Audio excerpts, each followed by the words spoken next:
Teraz to może trochę potrwać, bo ja nie wiem, gdzie to jest, ale zaraz zobaczymy.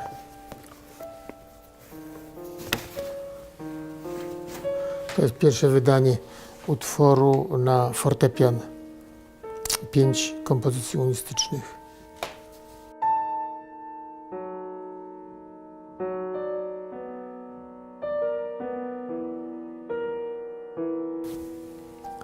To są utwory na fortepian solo. 5 jest ich i każdy jest inny. Widzi Pani, tutaj jest też jednolity bardzo, numer 5. Numer 4 też jest inny, ale jednolity, bardzo, bardzo taki jakby homogeniczny. No i tak dalej. Numer 1 też jest, prawda, widać, że to jest ciąg bardzo, bardzo jednolity. To, co pamiętam, to jest Łódź, Muzeum Sztuki Nowoczesnej. Byłem wtedy w liceum muzycznym w Łodzi i chodziłem po tym muzeum. Było wtedy kompletnie puste, nie było w ogóle żadnych zwiedzających. I tam pierwszy raz się zetknąłem z malarstwem Strzemińskiego.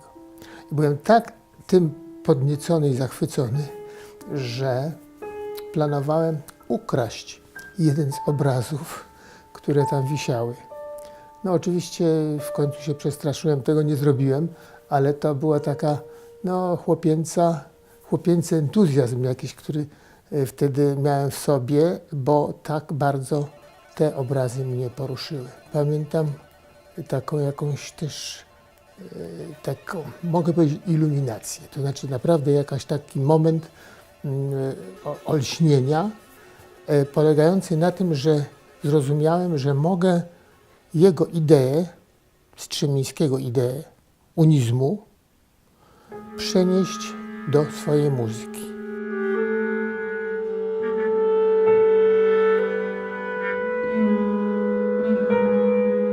To jest wszystko to samo. Proszę zobaczyć, jak to wygląda taka partytura.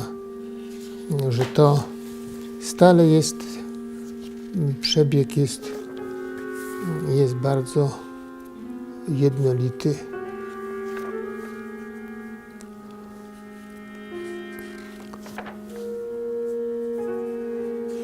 To jest na Wielką Orkiestrę Symfoniczną.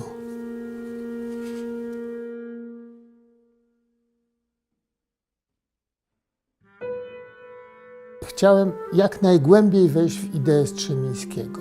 To znaczy skomponować utwór, który nie będzie miał kontrastów. To jest oczywiście utopia, bo to jest niemożliwe, ale chęć zbliżenia się do tej utopii jest bardzo oczyszczające dla kompozytora, tak mi się wydaje, i bardzo ciekawym jest doświadczeniem. Unizm w muzyce, według mojego rozumienia, to jest przede wszystkim forma muzyczna, to znaczy przebieg dźwięków, które mamy w utworze.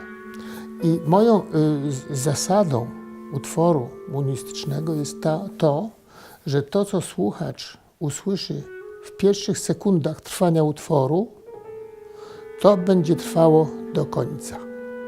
Bez żadnych niespodzianek, bez kontrastów, bez wprowadzania nowych elementów, tylko kontynuacja tej pierwszej, jakby tego jądra istoty tego utworu, i ona będzie opracowywana, kontynuowana z małymi zmianami, które nie wprowadzają istotnych, kontrastowych elementów.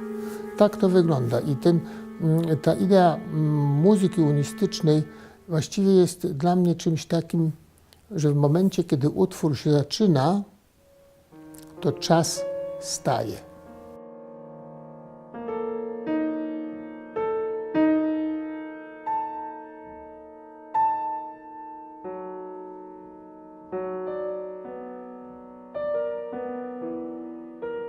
Ponieważ właśnie ten czas trwania utworu jest nieokreślony, może być nieokreślony, to uznałem, że sala koncertowa do wykonywania takiego utworu nie jest idealnym miejscem.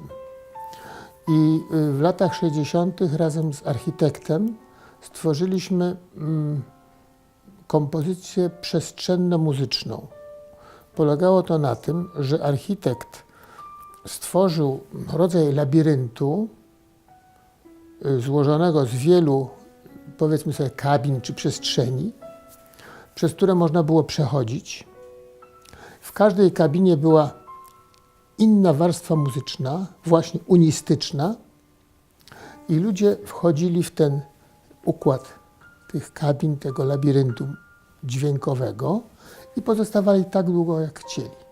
U mnie ten powiedzmy sobie eksperyment dotyczący kompozycji przestrzenno-muzycznej był uzasadniony konkretną potrzebą realizacji utworu unistycznego w idealny sposób. Tak, aby słuchacz mógł mieć dostęp do tego utworu o każdej porze dnia, nie tylko o godzinie 7:30 w Filharmonii, tylko w każdym, od rana do wieczora, bo ten utwór stale trwał, stale był obecny, stale czekał na słuchacza. Tak jak obraz wisi w galerii i czeka na widza, tak tam utwór czekał na słuchacza i trwał przez cały czas. Moja siostra przyrodnia studiowała w ASP w Łodzi u Strzemińskiego. Jej koledzy, ja teraz mogę przekręcić nazwiska, bo to naprawdę dawno, ale koledzy jej, którzy też studiowali, to byli już uznani, znaczy później byli uznanymi malarzami, przynajmniej w środowisku łódzkim. Chyba pan Kunka, Fijałkowski, chyba Kryger.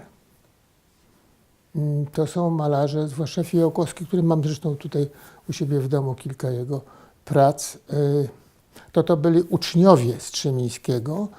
Ja byłem wtedy chłopcem. Ja nie mogłem wtedy, prawda, jakby mieć relacji towarzyskich czy przyjacielskich z tymi osobami, ale patrzyłem na nich jak na artystów i oni byli dla mnie jakimś też wzorem.